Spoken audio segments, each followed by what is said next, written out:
Mabuhay, Lazami. My name is Veronica, host of this podcast, Everything's Political, broadcasting here at Radyo Kapwa on CKUT 90.3 FM. You know it, it's the second Wednesday of the month, and I'm here talking about everything's political. I'm joined here by... Mathilde, the wife. And maybe you will capture the noise of the plane, maybe not, but if it's being heard, we apologize in advance. We're right by the corridor where the planes are like going up.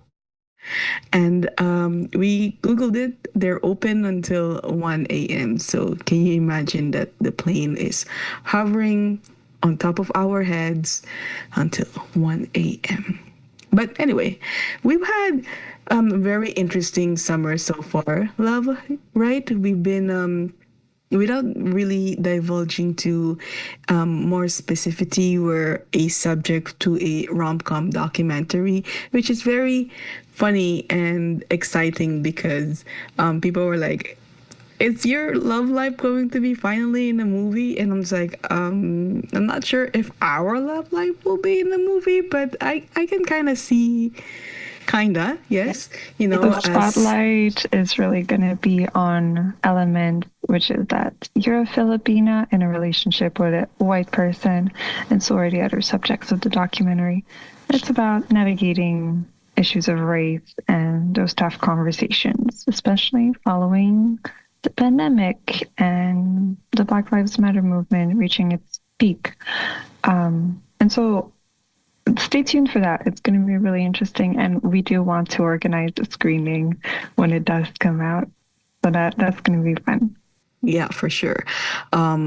But, you know, we will let the movie or the film speak for itself. And once it's out, we'll gladly announce it to all of you and, you know, join the ride. But throughout this filming in Montreal, it kind of brought us back to our humble beginnings. And, you know, Pride Month internationally just finished June. We're entering July, but like it's Pride Month where I think in the UK it's Pride Month right now. And here in Jodiague, Montreal, our Pride Month is in the month of August. So technically speaking, the whole entire summer is just Pride Month for us. So yay, let's keep on being gay and this celebrate this milestone that, you know, people before us have fought for. Some of them have literally passed away. Some of them are still living the consequences of their actions at that time. And, you know, it really made me think of how we've come so far in a sense, but also not really. We're regressing as a society. It really hurts that even in 2025, especially our trans siblings are under attack more than ever. I will say, though, that I'm a big advocate of saying that it's Pride Month every month, year round, right? We're queer the entire year, and therefore, let's not limit ourselves to a month. In Canada, in the UK, internationally, who cares, right? Pride all the time. But coming back to the documentary we've been working on, it's so much fun, and it really had us in our feels, thinking back to like how we met and all of the ways that we connected really early in our relationship and how it's evolved to where we are now. And I don't know, I feel like so much has changed, but also so little has changed. Like, especially when we think of our first meeting and loving thrifting and talking politics. We're still the same people. We talk about politics every single day. I send you articles all the time. You send me articles all the time. We have to chat about it because it's the state of our world. It's where we live, right? This planet. And it's not just a topic of conversation. It's almost like a life we live is talking about what is happening every single day. And we manage somehow, even though we're very different people, right? And we come from very different places, we manage to find connection every single time we talk about politics. We manage to reach each other because our values really align. And I think that's just such a beautiful thing. And I think it's kind of the secret sauce of our relationship. Would you agree? Oh, yeah, definitely. I think that we underestimate the power of communication. It's funny because, what degree do you have? Communication? What do you do with it? Communicate. What am I going to do with my master's in information science? Inform, duh. For me, it's more of I finished political science. It's like a study of like power and power control and dynamics and things that in theory is more applicable in like society. I think that we can also use that in our relationship, or one of the first conversations we've had was you basically dragging me down for supporting Duterte, who is now under ICC custody at The Hague. Oh my So God. funny. We did talk about this in a previous episode about how this was like a full circle moment. The one thing that I remember so much about our studies, because we were at university at the same time. We were both students. We both had exams and assignments and a bunch of stuff to do. And we would meet either at my campus or on your campus at the Webster Library. And one thing that I remember to this day, we just talked for hours about is one of your assigned readings by the very famous in our home. In our home, Charles Taylor is really famous. We talk about him like every day. Malaise. Right? Yes. What is it? The malaise of modernity. And the authenticity and such. Right. So he had a theory about authenticity, which, forgive me if I'm butchering it. It has been a while since we read any of his writings, even though he is still alive. He is still with us, which is great because we don't have a lot of philosophers from Montreal, but he is from Montreal and that's kind of special. But he has this theory about authenticity, which is that if you show up as your most authentic self, kind of everything kind of falls in line, right? You attract people who see and recognize your authentic self, and you find your place in society that fits your most authentic self.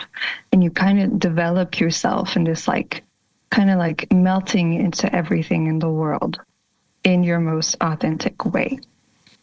And I think for us in our early relationship, that felt so important because we were still developing that authentic self. We were still growing into ourselves.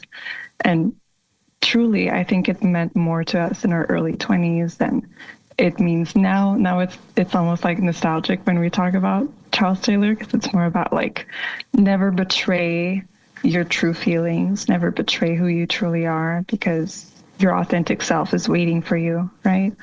It's there and you need to gather it and express it and make sure that others are there to listen. Understood. I mean, now like it's very nostalgic now that you're talking about it, and for sure there is some sort of connection of being your authentic self and being queer. This has been said to several episodes already, not just in my podcast but as one of the hosts during Radyo Kapwa. But to be who you are is to liberate yourself from all of this social construct. And how was that for us in our early beginning? You want to share some stories when we were just recently started dating? When was it? When did we start recently dating? Oh, maybe around 2017. That's when we became special. So yeah. I like to think we were always special. Come on now.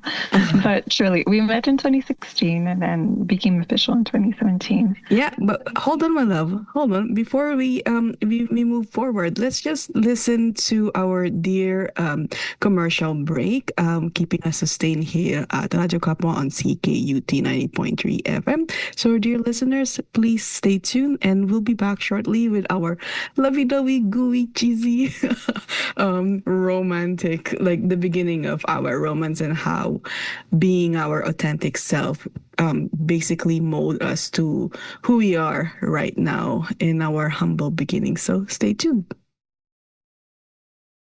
And we're back once again, and we're thrilled to share to you our love stories. I guess the beginning humble of love stories, just as we finished listening to our dear commercial break, keeping us sustained here at Radyo Kapwa on CKUT 90.3 FM. Go ahead, my love. So your question was, how has our authentic vision of queerness helped our early relationship? And I think, again, when we were talking about how growing into yourself in your early 20s is really different than in your teens or maybe in the rest of your life. I haven't been in the rest of my life yet, so I'm not really sure.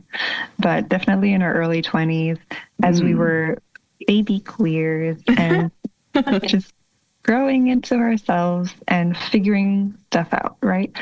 I'm lucky that I like quote unquote picked a label that really fit me, and to this day it still fits me. Like I still identify bisexual, and I definitely was a lot more like gung-ho about my bisexuality back then. I still am, because I do think like I have to face quite a lot of prejudice in terms of like, oh, well, you're with a woman, so you're not bisexual anymore. You're a lesbian. And it's like, that's not how this works.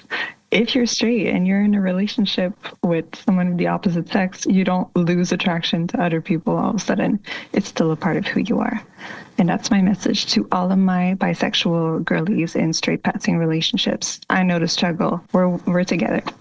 Anyway, coming back to the baby queer developing, figuring out ourselves, we always say this to each other. I feel like we say that like once a week, but we really found each other at the right moment. We somehow managed to grow, not just together, but as separate people as well.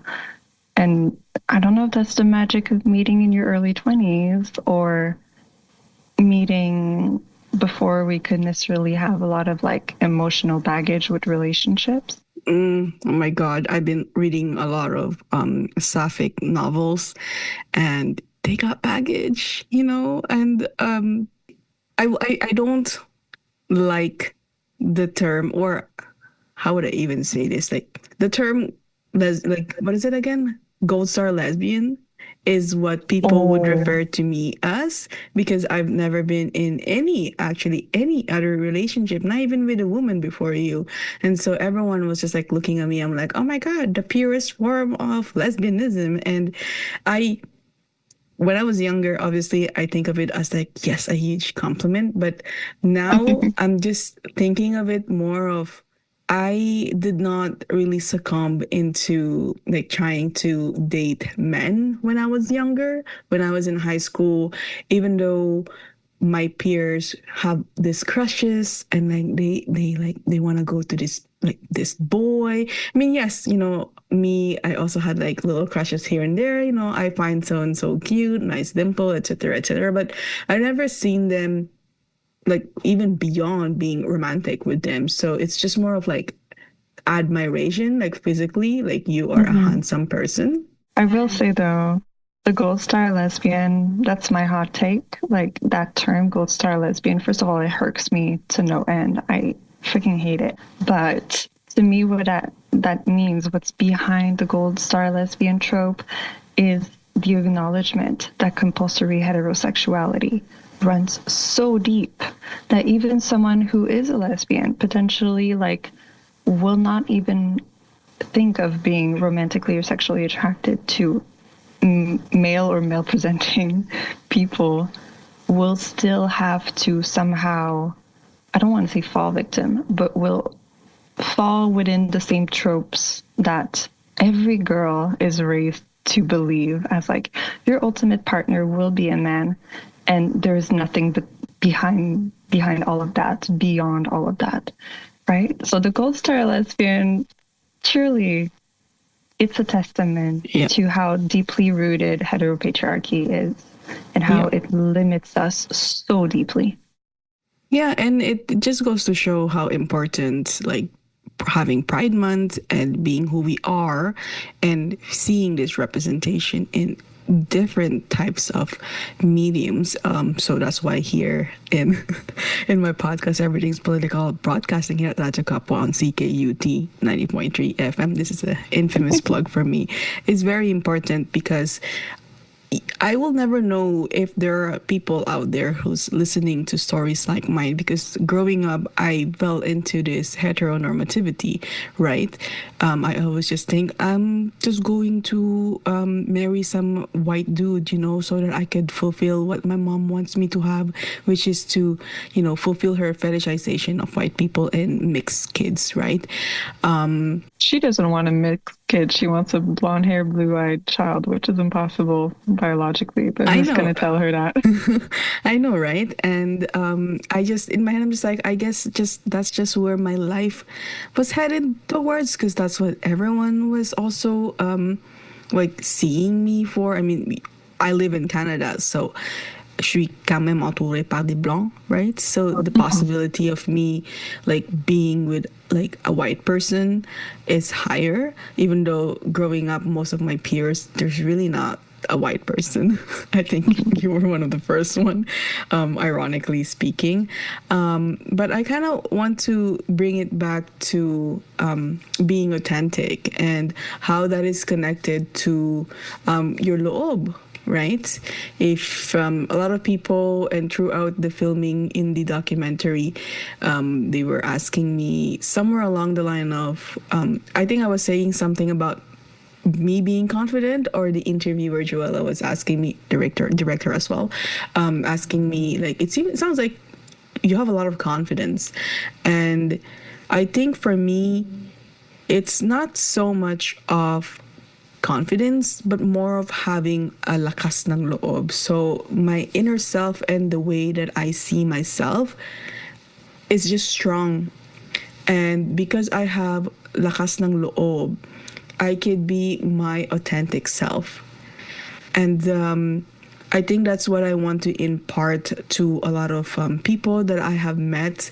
And being confident is good, but having a strong conviction that your value will not be moved is even better than having confidence. And having confidence leads me to be my authentic self, and feeling secured to our relationship, but also the way that I identify myself and I express myself.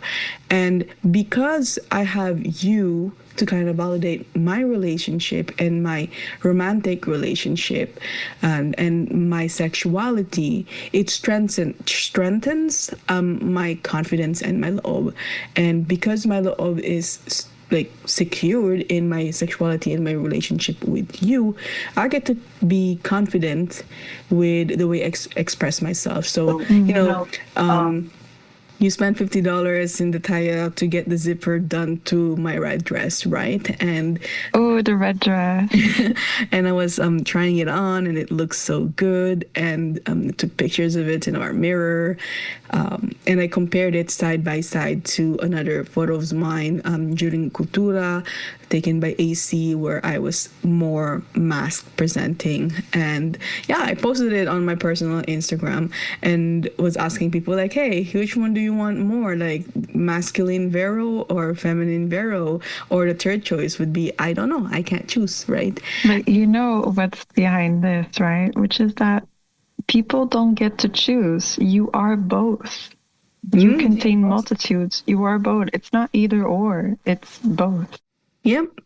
And it just feels like that is my more authentic self, and that we go back to, once again, le fameux Monsieur Charles Taylor, right? And how being secure to your loob, to your inner self, and how you work on that as like singular person, and then having you as being part of we, and validating that experience of me, just makes me, I guess, sprout more to have more energy actually to organize with my community, which is my Kapwa, right? And because I have such a secure sense of self and conviction and values, I get to impart that with the community. I don't want to repeat what I said in the documentary, but I did say something to the effect that, like, I see you be your genuine, authentic self. And I see how that is literally sowing seeds in the people you meet, how it lights that light bulb in their head of like, oh, I could be fully myself and be accepted. I don't have to hide parts of myself. And that's like coming more from my background in communication. But there is, I forget what's his name. It's an old white dude, but he has a theory about how we all wear masks and we all kind of face differently depending on who we're interacting with. The best example of that is like you probably, everyone out there has a friend who curses like a sailor, but their mother has never heard them curse, right? That's that mask that like we move in the world differently depending on where we are and who we are with. And then, of course, that becomes more complicated when you look at diaspora in Western society and how that like code switch happens of when you're with your own people and when you're with other settlers, let's say in North America, in Australia. But that's like very specific. But I want to come back to what you said about confidence and being secure in our relationship, because that's definitely the thing that has grown the most in me. I think you remember, like, I used to be a little jealous, a little insecure about, like, does she really love me? And that's like my own wounds about, like, childhood and previous dating experiences. Guys, it was nasty. I was so insecure. And now, like, it's so different. And every single day, both you and I are amazed at how much confidence I've gained. Like, I still care. I still care. I still have that, like, bottom line of social anxiety that's probably always going to be there my entire life. It's kind of how I'm hardwired. But I've sincerely grown so much in confidence. And I think a lot of it can be credited to you.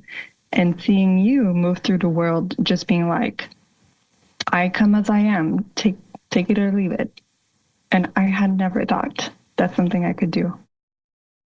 Damn, okay. Do you think that's a product of me having a lakas ng loob?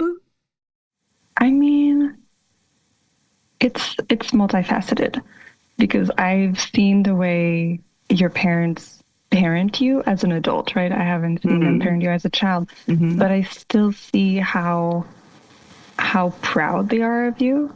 And I know they were that proud even when you were a kid and you quote unquote hadn't achieved much, right? Just by virtue of you being you, they were already so proud of you. And so like fostering of your individuality, growing up in a family of 4 kids, like you kind of have to find your own footing and be different, right? And you managed to do that excellently. And I think they recognize that. Is that Damn. lakas ng loob? What'd you say? I mean, I never really thought of it deeply until like recently with questions when we were part of this documentary. But now that I'm looking at it, like, yeah, it's just being knowing what I want and just taking it and being like, it's what I want. If I'm not harming anyone, then who's there to stop me? And why am I stopping myself from feeling all of this, right? Like, why is it that it's impeding me? And it's like we think about once again all of this social construct that's kind of like stopping you to pursue what you really want to do. And in a context of being queer and pursuing a queer relationship, it's the same thing, but also being Filipino myself and all of this social construct that is imposed on me as a Filipina, it's hard, and it's all of these layers of identities that are like intersecting for me, and yet somehow I just went and say, F it, I'm going to do what I want, and I'm going to be with this person, and you just have to take it as it is. So before we move forward, let's hear for a second commercial break after this commercial break. You just tapped into something interesting, which is something that I hear a lot being around all of the Lahat Kapwa folks, which is that Filipinos are not a monolith, right? You didn't really have a hard time shedding all of those social expectations of being a Filipina for many reasons. And going back to childhood, I've met your mother. I know what kind of person she is. And I think you having that model growing up of a Filipina can also be something strong, like your mother, someone who's a go getter, who's resourceful, and who does not keep her tongue in her pocket, right? Like you grew up with that model. And I think that was really impactful to creating that lakas ng loob because correct me if I'm wrong, but when you hear the word lakas ng loob, do you think about yourself first or do you think about your mother? Definitely my mom. I think there's this saying, what Jane wants, Jane gets. And I think that is like deriving from just having the guts. Like I want something and I'm going to take it. Which also kind of shows how much sacrifices she's done, you know, how much guts she's done to uproot her entire family at the age of like, I think she was in her 40s when she moved in here. Family of 4 kids, you know, with my dad. And then she's just like, nope, Canada will be home.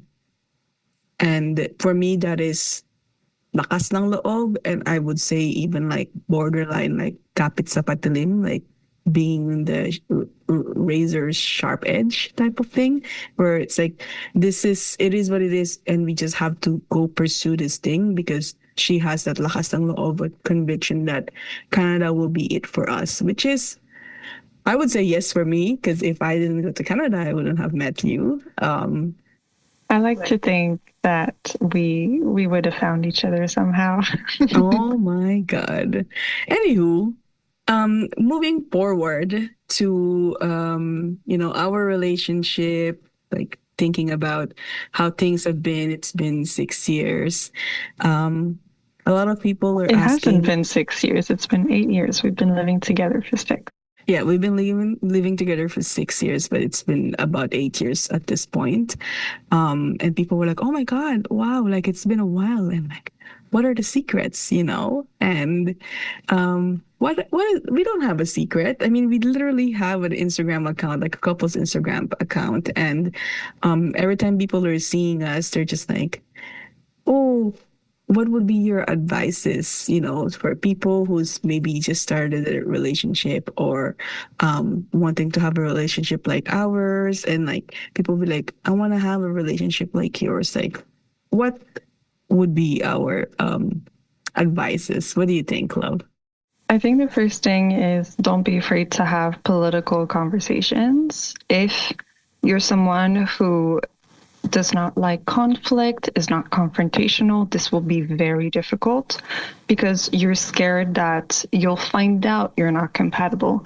But trust me, it's better to find out early that you're not compatible in terms of politics, in terms of just your ethical framework, how you see the world. This is the base of it.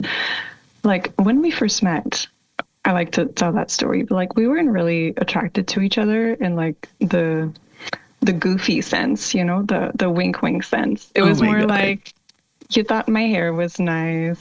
I thought you had a really bold personality and that you were unashamedly yourself. But we didn't develop actual romantic connection until much later, Yeah, truly. we did have a connection in terms of talking to each other and talking politics and like really challenging and basically discovering what our core values are. And thankfully, our core values align. Oh, wow. But I will say another great advice, and that's one you give people. I've heard you give this advice to people is never stop flirting, right? Yes. I always say, again, I tell you that probably like once a day. Is like, I can't believe how much we love each other now versus how we loved each other when we first started dating. Like the butterflies, the beginning, the honeymoon phase, they call it, right? I thought that was going to be the peak of our love. And it hasn't stopped growing. Like, I love you more today than I loved you when I first told you I love you. That's for sure. Like, Mathilde in 2017 had no idea how good it would get, which is great because that means we've kept working on it, right? We've kept flirting, we've kept connecting, and we've also not tried to like smother each other's growth by only focusing on ourselves as a couple. Like, it helps also that we were in our early 20s and we were both like pursuing different fields in terms of studies and then different fields in terms of job. And I think we really both threw ourselves so hard into our careers, just like, this is fun. I love what I do. And coming together after work to just be like, this is how I'm accomplishing myself in my own way. And then trying to connect in terms of like, this is the future we want to build, right? That also helps. That's another great advice is, do you have the same vision for the future? Do you want to live in the same city? Do you want to have kids? Do you not want to have kids? How many do you want? Is that realistic? What kind of job do you want? Is it going to be working nights all the time? Are you not going to be able to see each other? Like, those are actual realistic things you need to worry about other than like, ooh, lovey-dovey. Yeah. And if you don't have, once again, if you haven't even discovered your authentic self, right, then already if you're in a relationship, you might find yourself being swayed of what your partner wants in the future and just ended up being like, yeah, sure, I guess that's what I want because I want to be with you. Meanwhile, if you have not successfully, but if you are able to find what you really want to do, like by yourself without like your mom telling you this or your friends telling you this, then that type of lakas ng loob will nurture and will spill over to the partnership that units together. And once you were able to like spill that over to your partner, they themselves start having lakas ng loob. And when both of these like individuals function together, like as an individual, but also pouring into this collective partnership, then they're just walking on the same page all the time. And when they're doing that, this things have just gotten very easy. Like, for me, I don't understand why people like after all of this harana and like pursuing this person, and now they became like together as a couple, they just stopped trying. And I think one thing that I always tell people is that never take each other for granted. Like, Mm-hmm. don't, just because you're together does not mean that you stopped trying to still impress her, and like still like you stop purchasing, let's say, flowers or bouquet of flowers, or like you stop making dinner plans together. And I think that's something like, there's this thing, there's a saying that like, oh, lesbian deathbed, right? And like not dwelling into the sexual part, but more of just like, you stop trying and You stop trying to connect. And I always say that saying, right? And they lived happily ever after. This is where it gets good, right? It's not like the courting, the courtship, the harana, the like chasing that person so you can be a unit. It's actually being a unit that's the best part. And there's a concept in Filipino culture, which is probably my favorite thing, which is kabangka, right? You're in the same boat. When they say that the journey is the goal, right? It's not the destination. It's about the journey. It really is. It's about the everyday. Sure, you have faraway goals, like we want kids, right? Let's try it with one. Hopefully we have twins. But we want to stay in Montreal. We want to continue having community. We want to be there for our friends, for our families. That's the greater goal. And we understand that comes in the everyday, right? It's not you have a baby and then your goal has been met. It's about raising that person to become a fully functioning member of society who has critical thinking, who knows they can rely on you, and who has a healthy model for what a relationship looks like and has community they can rely on. That's the ultimate goal, and that's going to happen in the every single day because we're in the same boat together, traveling the journey. Oh my God. What can I follow up with that, my love? It's pretty intense way to close it. I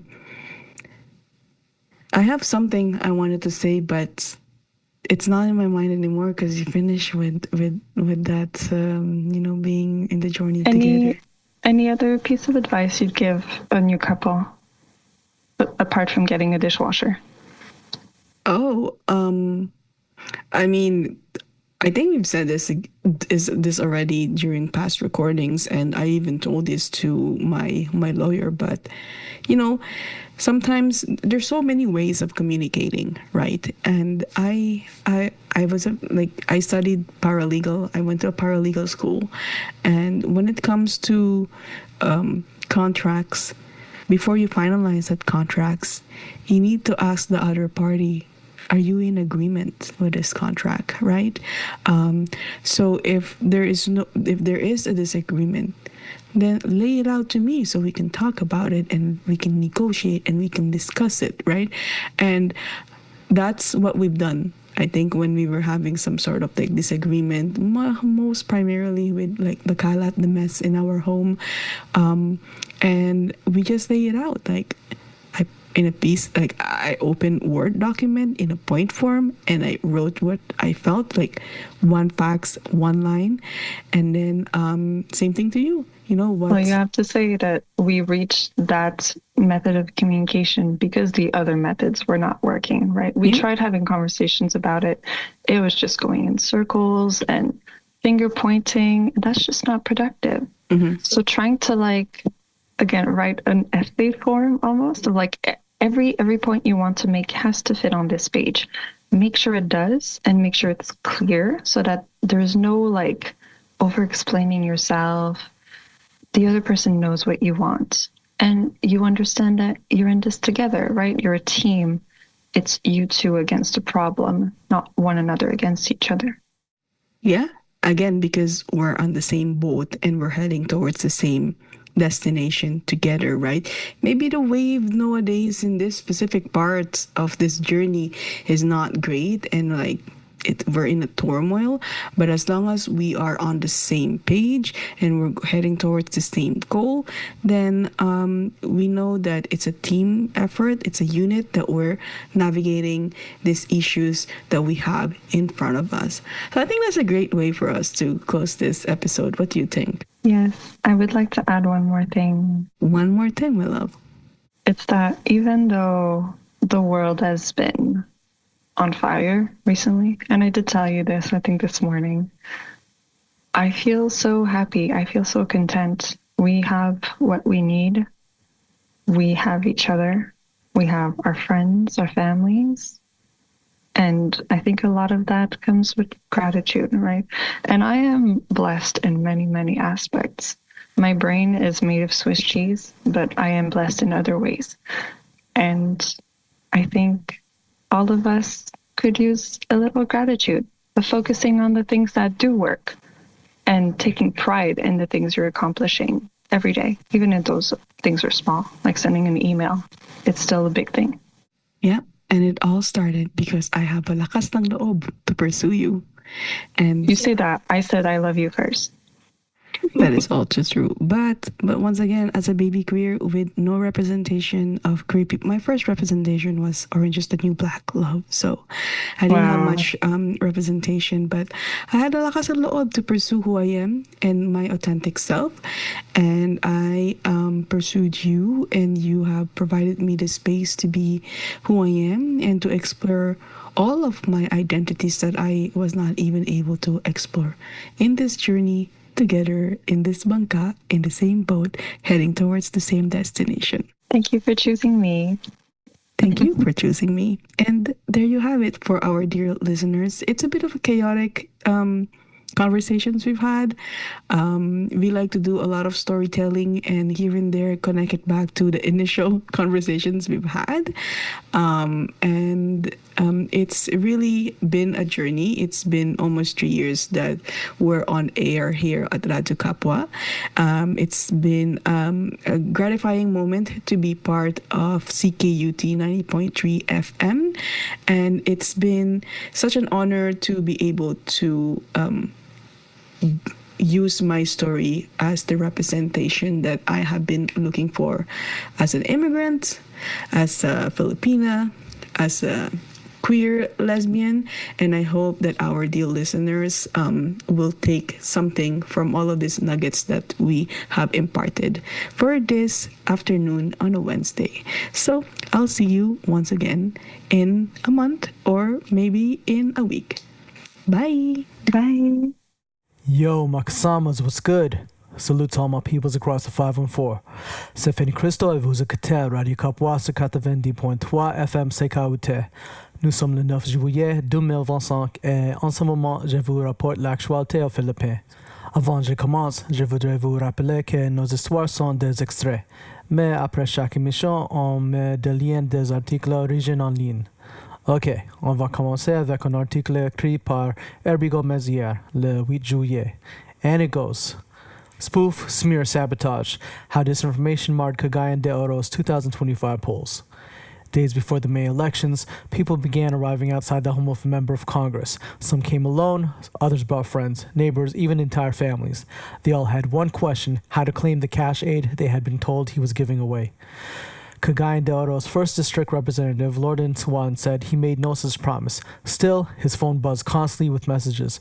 Outside, a growing crowd gathered, hopeful and insistent. They had all received the same text. Swan said the chaos caught his entire household off guard. His father panicked and had his mobile number disconnected.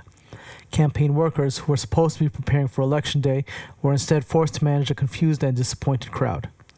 It was absurd, Swan said. Instead of focusing on my campaign, I was answering questions about money we never promised. Swan's team traced the source to a coordinated text blast.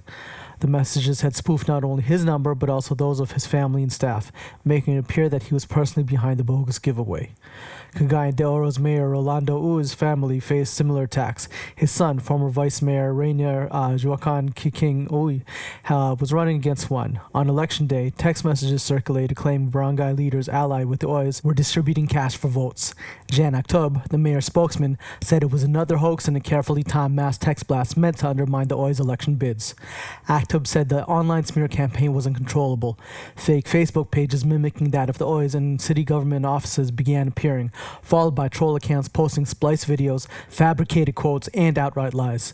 Even the social media pages of trusted news organizations were not spared. They were cloned to spread falsehoods. On March 17, for instance, the Cagayan de Oro-based Gold Star Daily warned the public about a Facebook page impersonating its brand and posting a fabricated statement attributed to the Oys. These were not random attacks, Aktub said. The posts were boosted, it was systematic, it was funded. Anyway, that's it for now, but please remember this is just a small piece of the larger story. If you would like to access it in its entirety, you will find the link within this episode's descriptions on YouTube or the CKUT website, or you can search for it on the Rappler official website. But yeah, with that said, I think it's right about time for a quick break, but do not go away. We'll be back with some community announcements. And if you're just joining us, this is Fanny Christo for Radio Kapwa on 90.3 FM CKUT. We'll be right back. Okay, we are back, and you are listening to Radio Kapwa on 90.3 FM CKUT. This is Fanny Christo, and we are near the end of our program, but that also means it's time for the community announcements. It's summer right now. J'espère que vous en profitez bien, mais si vous êtes libre and you don't know what to do, maybe Radio Kapwa can help with that. So, grab something to write with and write on, or open your scheduling app, and on y va. First off, this is a recurring event that first started on June 20, but Philo Box is hosting a free and open to all outdoor boxing training in Cotonej. You want to get moving, release some energy, and learn the basics of boxing in an inclusive, motivating environment? This is your chance. Teens, adults, beginners, or experienced, everyone is welcome. For more info, you can look for Philo Box on the socials. Then tomorrow, July 10 at 7 p.m., Lahat Therapy is hosting an online Kamustahan. Let's talk about mental health as Filipino women, co-hosted with North York Community House. It is free, gentle, heart-centered space to connect, share, and reflect on mental well-being as Filipino women. Head over to the Instagram account at Lahat Therapy and and comment Kamustaha to get the sign up link and let them know Radio Kapwa sent you. Après ça, le lendemain, July 11 at the Black Healing Center around 7 p.m., round 2 of their open mic night. A vibrant space for black, queer, and trans folks to share their art, poetry, music, spoken word, and more. You can join them every second Friday of the month to share your voice. For more info, visit their Instagram page at Black Healing Center. And finally, from our good friends, the Ka Collective, aka another team within Santa Kapwa, July 19, CKUT Zine Fair is happening again for the second time this year. It is a gathering of Filipinax zinesters, makers, and artists to share their works and discover others who share the same passion for small-scale, self-publishing, and DIY culture. For more info, you can check out Santa Kapwa on Instagram. Okay, Setu, I think we covered a wide range of events from boxing to mental health, music and visual art, etc. So there should have been something for everyone. Either way, like I said before, it's a Montreal summer, so go out, absorb that vitamin D. We're going to close out now, but before I dip, just want to remind y'all that you are listening to Radio Kapwa on 90.3 FM CKUT. This has been Finney Cristo, and I'm going to catch y'all again next Wednesday from 2 to 3 p.m. Peace, au revoir, mabuhay.